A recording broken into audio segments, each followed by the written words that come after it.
নির্বাসিত বাংলাদেশের প্রধানমন্ত্রী শেখ হাসিনা তার নীরবতা ভেঙেছেন বেশ কিছুদিন আগে।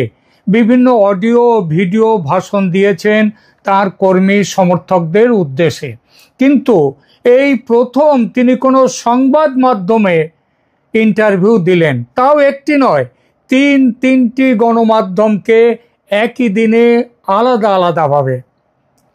ব্রিটেনের ইন্ডিপেন্ডেন্ট, রয়টার্স ও এএফপি এই তিনটি গণমাধ্যমে দেয়া সাক্ষাৎকারগুলি 29শে অক্টোবর মানে গতকাল সেটা প্রকাশিত হয়েছে, যা 2024 সালের 5 আগস্ট ক্ষমতাচ্যুত হওয়ার পর শেখ হাসিনার প্রথম আন্তর্জাতিক সংবাদ মাধ্যমের সাথে সাক্ষাৎকার।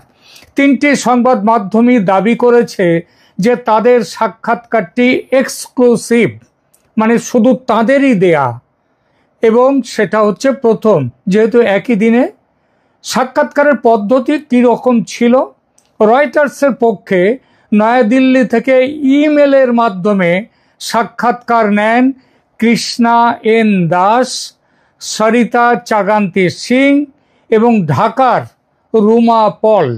এএফপির সাক্ষাৎকারটি লিখিত নেন নয়াদিল্লি থেকে নেওয়া হয় এই লিখিত সাক্ষাৎকারটি, তবে সাক্ষাৎকার কে গ্রহণ করেছেন তার নামটি প্রকাশ করা হয়নি।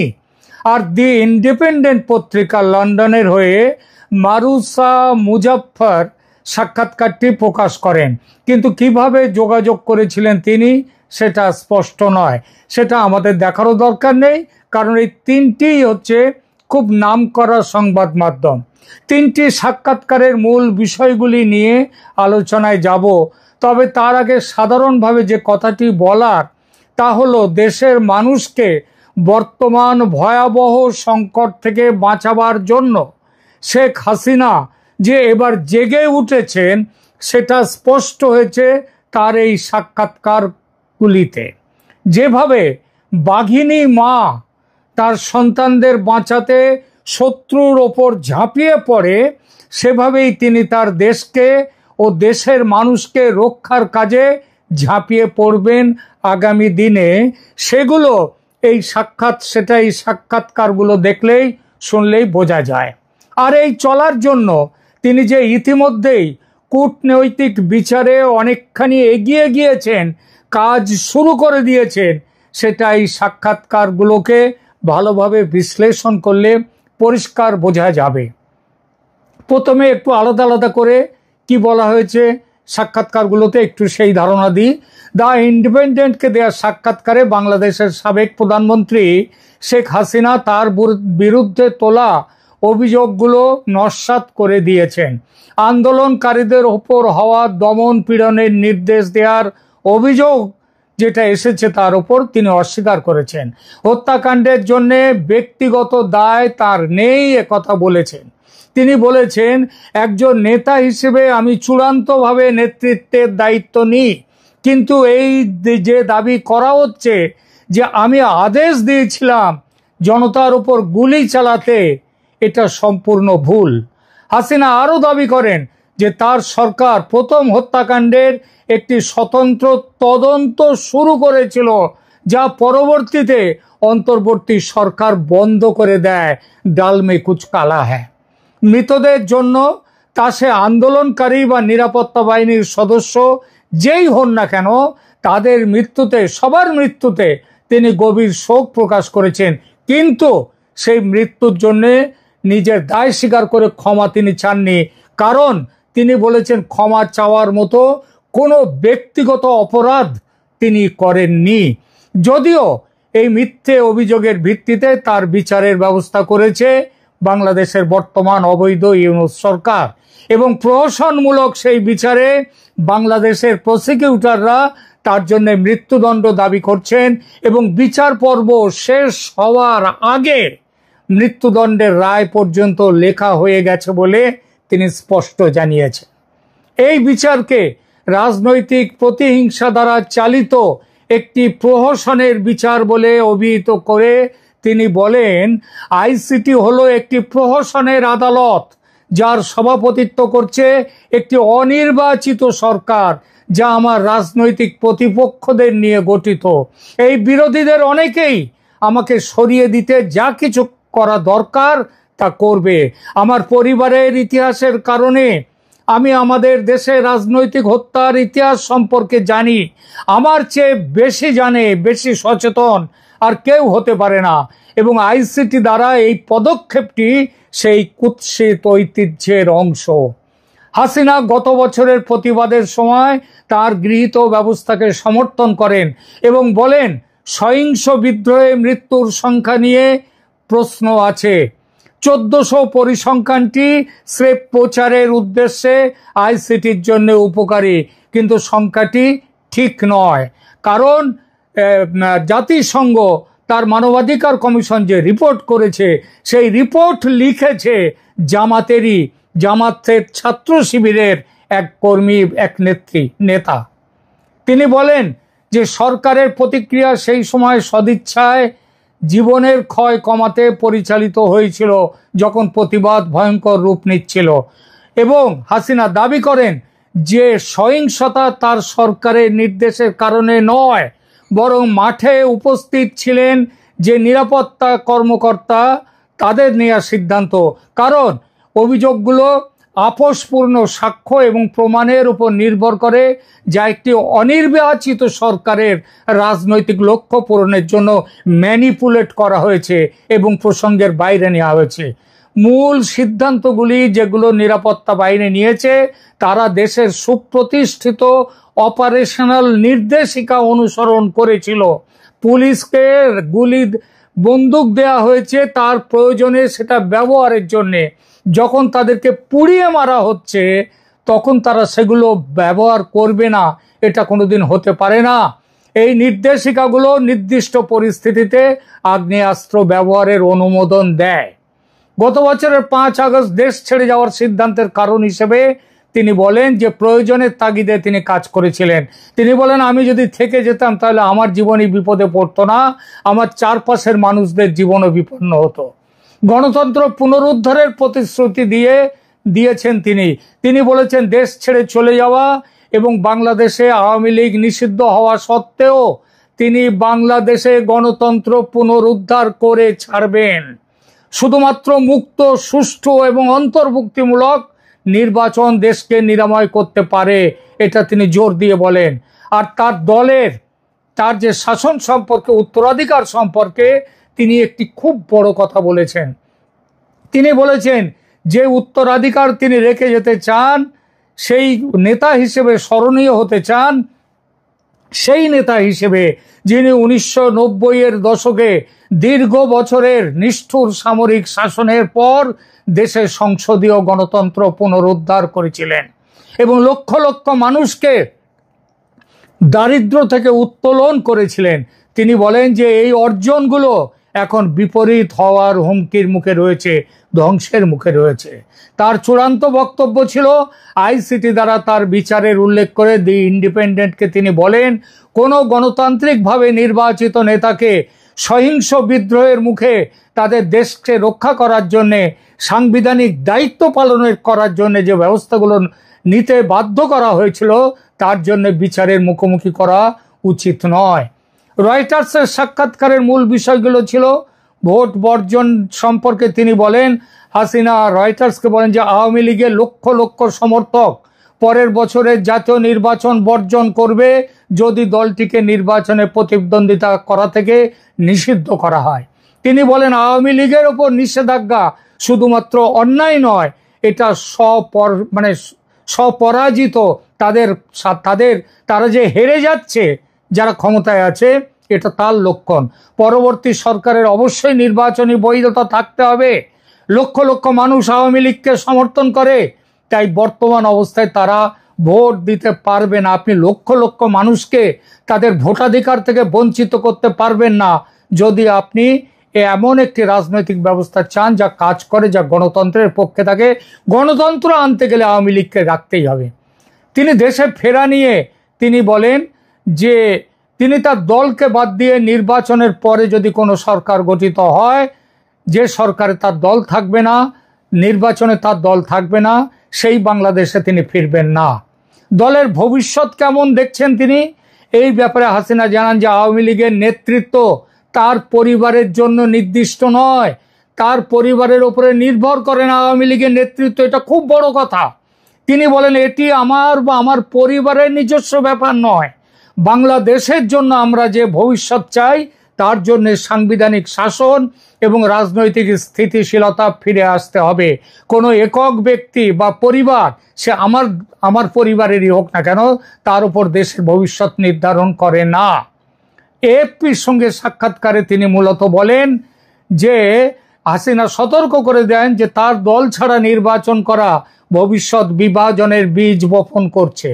তিনি বলেন আওয়ামী লীগ সমেত সকল প্রধান দলের সরাসরি অংশগ্রহণ ছাড়া নির্বাচন বিশ্বাসযোগ্য হতে পারে না, হবে না।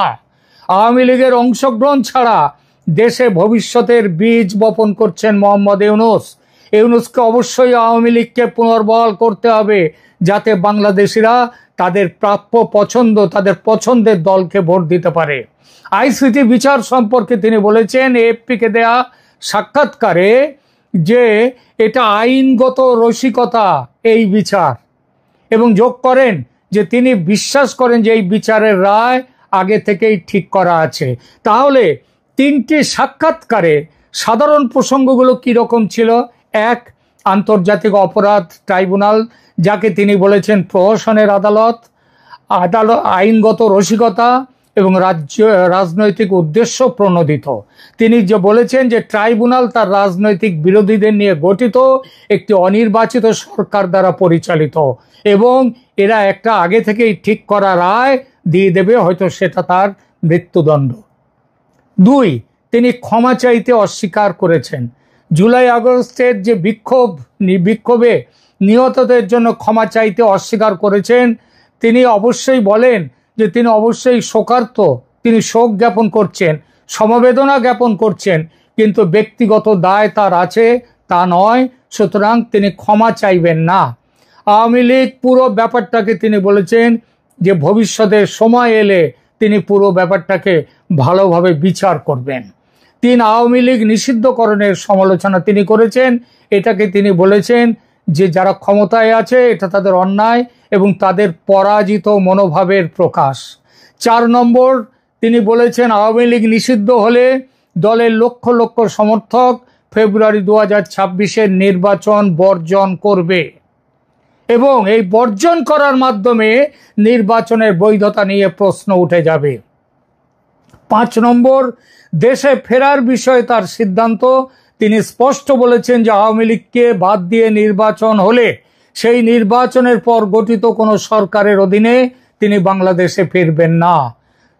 6 নম্বর, মৃত্যুর সংখ্যা নিয়ে বিতর্কে তিনি বলেছেন এগুলো বাড়িয়ে বলা হচ্ছে, প্রচারের উদ্দেশ্যে বলা হচ্ছে, এবং যত মৃত্যু হয়েছে তিনি ক্ষমতা এলে তার তদন্ত করবেন, বিচার করবেন। 7 নম্বর, তিনি বলছেন নিরাপত্তা বাহিনীর উপর দায় চাপানো নিয়ে তিনি বলেন তারা কোনো অন্যায় কাজ করেনি, তারা দেশের প্রতিষ্ঠিত আইন মোতাবেক কাজ করেছে। তার নির্দেশ থেকে তিনি নির্দেশ দিয়েছেন বলে করেনি, দেশের আইন অনুযায়ী তারা কাজ করেছেন। তিনি বড় কথা বলেছেন তার পারিবারিক উত্তরাধিকার নিয়ে। তিনি বলেছেন, ইঙ্গিত দিয়েছেন হাসিনা আওয়ামী লীগের ভবিষ্যৎ নেতৃত্ব তার পরিবারের উপর নির্ভর করবে না।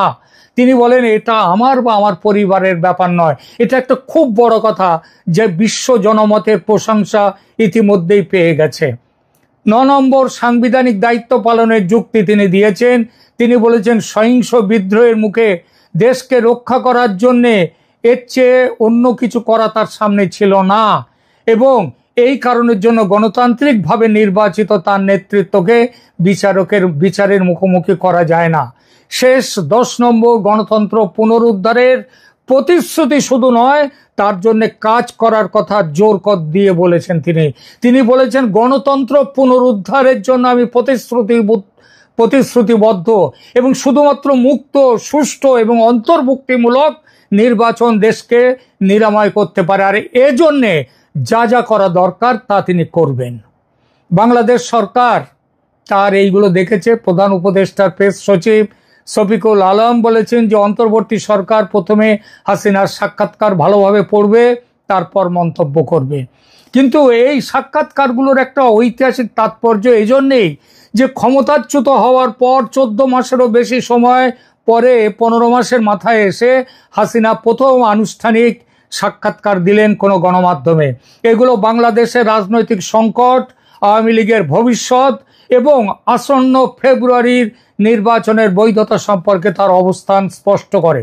কিন্তু শুধু এই বিষয়গুলো নয়, একটু ভালো করে নজর করলে এবং বিশেষ করে তার না বলা কথাগুলো বিশ্লেষণ করলে স্পষ্ট বোঝা যায় কূটনৈতিকভাবে শেখ হাসিনার সঙ্গে পাল্লা দেওয়ার মতো ক্ষমতা ও বুদ্ধি বাংলাদেশের রাজনীতিতে আর কারো নেই।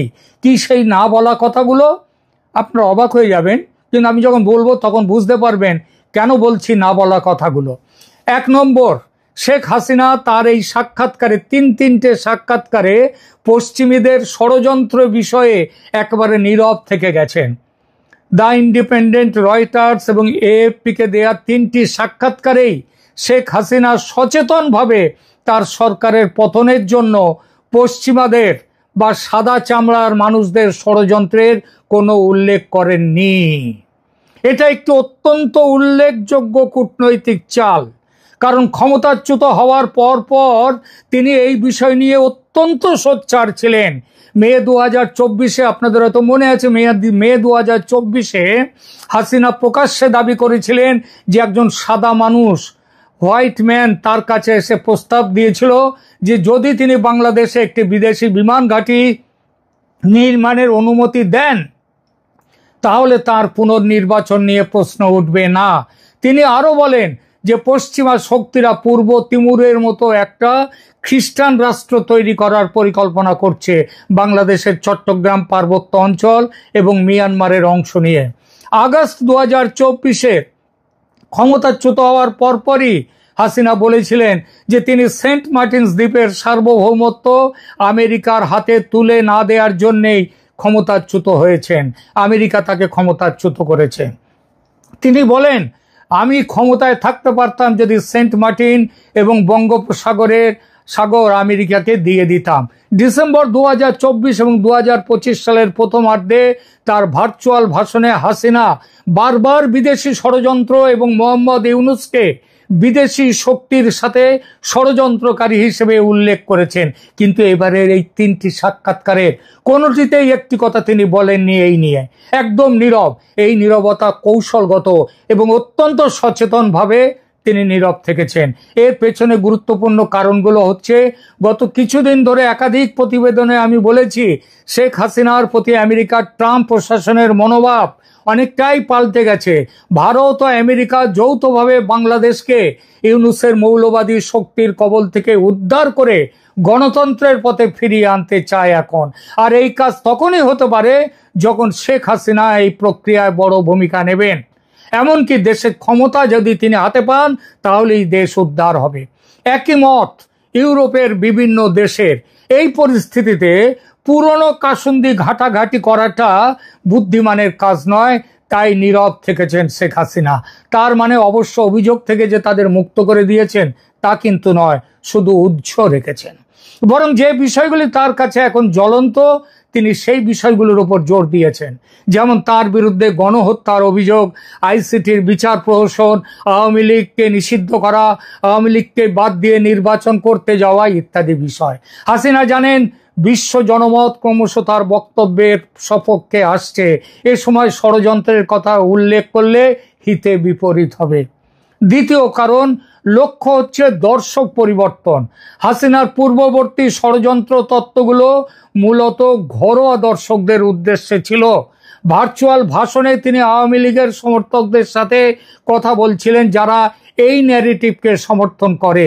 অক্টোবর 2025-এর সাক্ষাৎকারগুলো আন্তর্জাতিক এবং গতকাল যে সাক্ষাৎকার দিয়েছেন এগুলো পশ্চিমা দর্শকদের জন্য, আন্তর্জাতিক দর্শকদের জন্য। এই দর্শকরা নিজের দেশের সরকারের ষড়যন্ত্র ভালোভাবে নেবেন না। আর এই ব্যাপারটায় যেহেতু ষড়যন্ত্রের কথা উল্লেখ নেই, তারা হাসিনার পক্ষে আসবেন। 3 নম্বর হচ্ছে আইনগত কৌশল। হাসিনা আন্তর্জাতিক অপরাধ ট্রাইব্যুনালে একটা সম্ভাব্য মৃত্যুদণ্ডের রায়ের মুখোমুখি। তার আইনি প্রতিরক্ষার ভিত্তি হলো যে এই বিচার রাজনৈতিক উদ্দেশ্য প্রণোদিত এবং প্রহসন, তিনি সেটাই করেছেন, জোর দিয়েছেন বিচারের প্রহসন বিষয়টিতে এবং সারা পৃথিবীতে তার সেই কথা ছড়িয়ে দিলেন। 4 নম্বর, নতুন কৌশলগত ফ্রেমিং।